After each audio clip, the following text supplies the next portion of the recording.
Assalamualaikum warahmatullahi wabarakatuh. Kami mahasiswa dari Universitas Negeri Makassar. Video ini dibuat untuk menyelesaikan salah satu tugas kelompok di mata kuliah pengantar pendidikan. Kami dari kelompok 8 terdiri dari 3 anggota yang masing-masing bekerja sama dalam mengerjakan tugas ini. Langsung saja, inilah video presentasi dari kami. Bismillahirrahmanirrahim. Assalamualaikum warahmatullahi wabarakatuh. Baik, perkenalkan, nama saya Ahmad Andi Mardani. Saya bagian dari kelompok 8. Baik, di sini saya akan menjelaskan tentang pendidikan, teknologi, dan kejuruan. Yang pertama itu pengertian pendidikan kejuruan. Undang-Undang Nomor 20 Tahun 2003 tentang Sistem Pendidikan Nasional, Pasal 1 Ayat 1 menyatakan bahwa pendidikan adalah usaha sadar dan terencana untuk mewujudkan suasana belajar dan proses pembelajaran agar peserta didik secara aktif mengembangkan potensi dirinya untuk memiliki kekuatan spiritual keagamaan, pengendalian diri, kepribadian, kecerdasan, akhlak mulia, serta keterampilan yang diperlukan dirinya, masyarakat, bangsa, dan negara. Selanjutnya pada ayat 2 disebutkan bahwa pendidikan nasional adalah pendidikan yang berdasarkan Pancasila dan Undang-Undang Dasar Negara Republik Indonesia tahun 1945 yang berakar pada nilai-nilai agama, kebudayaan nasional Indonesia, dan tanggap terhadap tuntutan perubahan zaman. Baik, yang kedua, karakteristik pendidikan kejuruan. Menyimak dari beberapa pengertian dan definisi tentang pendidikan kejuruan, pendidikan kejuruan tidak terpisahkan dari sistem pendidikan secara keseluruhan. Namun, pendidikan kejuruan mempunyai kekhususan atau karakteristik tertentu yang berbeda dengan pendidikan umum. Perbedaan ini tidak hanya dalam definisi, struktur organisasi, dan tujuan pendidikannya saja, tetapi juga tercermin dalam aspek-aspek lain yang erat kaitannya dengan perencanaan kurikulum. Karakter pendidikan kejuruan tersebut adalah, yaitu nomor 1, pendidikan kejuruan diarahkan untuk memasuki lapangan kerja. 2, pendidikan kejuruan didasarkan atas demand driver. 3, fokus isi pendidikan kejuruan ditekankan pada penguasaan pengetahuan, keterampilan, sikap, dan nilai-nilai yang dibutuhkan oleh dunia kerja. 4, penilaian yang sesungguhnya terhadap kesuksesan peserta didik harus pada hands-on atau performa dalam dunia kerja. 5. Hubungan yang erat dengan dunia kerja merupakan kunci sukses pendidikan kejuruan. 6. Pendidikan kejuruan yang baik adalah responsif dan antisipatif terhadap kemajuan teknologi. 7. Pendidikan kejuruan lebih ditekankan pada learning by doing dan hands-on experience. 8. Pendidikan kejuruan memerlukan fasilitas yang mutakhir untuk praktik. Dan 9. Pendidikan kejuruan memerlukan biaya investasi dan operasional yang lebih besar daripada pendidikan umum.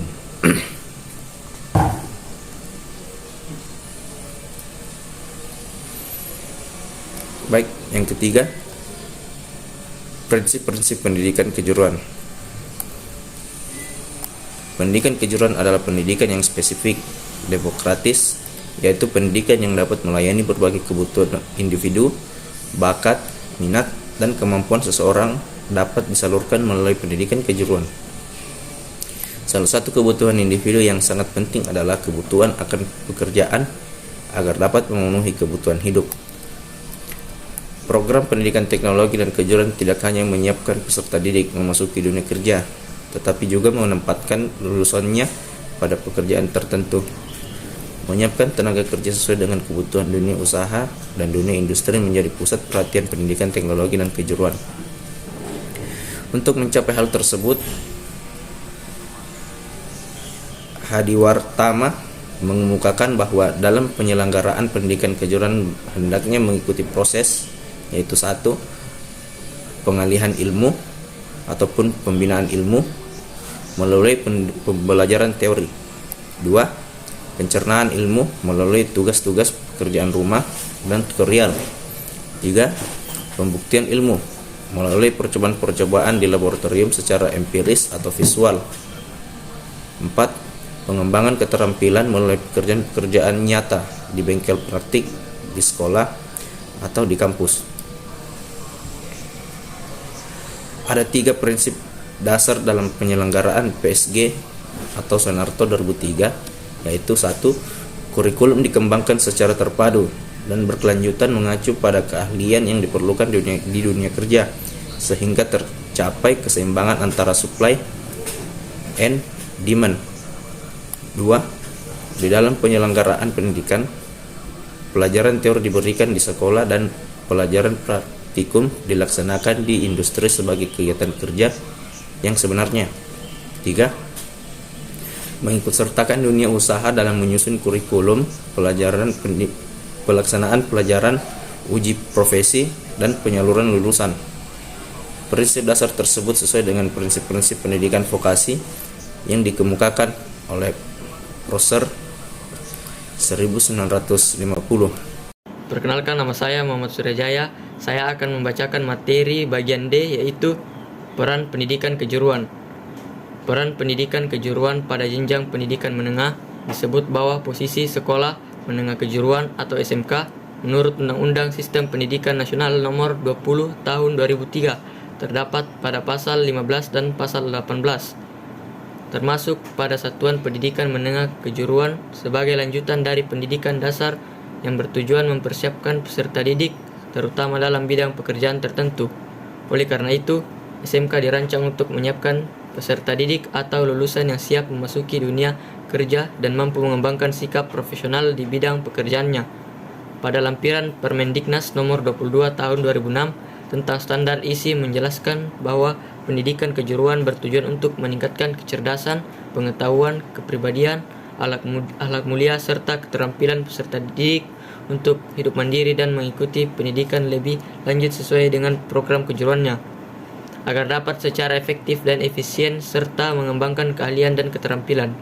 Mereka harus memiliki stamina yang tinggi, menguasai bidang keahliannya dan dasar-dasar ilmu pengetahuan dan teknologi, memiliki etos kerja yang tinggi dan mampu berkomunikasi dengan tuntunan pekerjaannya, serta memiliki kemampuan mengembangkan diri. Selanjutnya adalah bagian E, yaitu struktur pendidikan kejuruan di Indonesia. Sistem pendidikan nasional berdasarkan Undang-Undang Sisdiknas nomor 20 tahun 2003 dibedakan menjadi satuan pendidikan, jalur pendidikan, jenis pendidikan, dan jenjang pendidikan. Satuan pendidikan menyelenggarakan kegiatan belajar mengajar yang dilaksanakan di sekolah atau di luar sekolah. Penyelenggaraan pendidikan dilaksanakan melalui 2 jalur, yaitu jalur pendidikan sekolah dan jalur pendidikan luar sekolah. Jalur pendidikan sekolah merupakan pendidikan yang diselenggarakan di sekolah melalui kegiatan belajar mengajar secara berjenjang dan berkesinambungan. Jalur pendidikan di luar sekolah merupakan pendidikan yang diselenggarakan di luar sekolah melalui kegiatan belajar mengajar yang tidak harus berjenjang dan berkesinambungan. Penyelenggaraan pendidikan berdasarkan Sistem Pendidikan Nasional di Indonesia dibedakan menjadi 2 kelompok pendidikan, yaitu yang pertama pendidikan akademik dan yang kedua adalah pendidikan profesional. Pendidikan akademik merupakan penyelenggaraan program pendidikan yang bertujuan mempersiapkan peserta didik mengembangkan potensi akademik untuk melanjutkan studi ke jenjang pendidikan yang lebih tinggi. Pendidikan profesional merupakan penyelenggaraan program pendidikan yang mempersiapkan peserta didik meningkatkan potensi kompetensi sesuai bidang keahliannya. Pendidikan profesional ini termasuk dalam kategori penyelenggaraan pendidikan yang berorientasi dunia kerja. Perkenalkan, nama saya Sri Ismayani. Di sini saya akan membacakan materi Kerangka Kualifikasi Nasional Indonesia atau KKNI. Peraturan Pemerintah Nomor 8 Tahun 2012 tentang KKNI Pasal 1 Ayat 1 menyebutkan Kerangka Kualifikasi Nasional Indonesia yang selanjutnya disingkat KKNI adalah kerangka penjenjangan kualifikasi kompetensi yang dapat menyandingkan, menyetarakan dan mengintegrasikan antara bidang pendidikan dan bidang pelatihan kerja serta pengalaman kerja dalam rangka pemberian pengakuan kompetensi kerja sesuai dengan struktur pekerjaan di berbagai sektor. Selanjutnya, dalam ayat 2 disebut capaian pembelajaran adalah kemampuan yang diperoleh melalui internalisasi pengetahuan,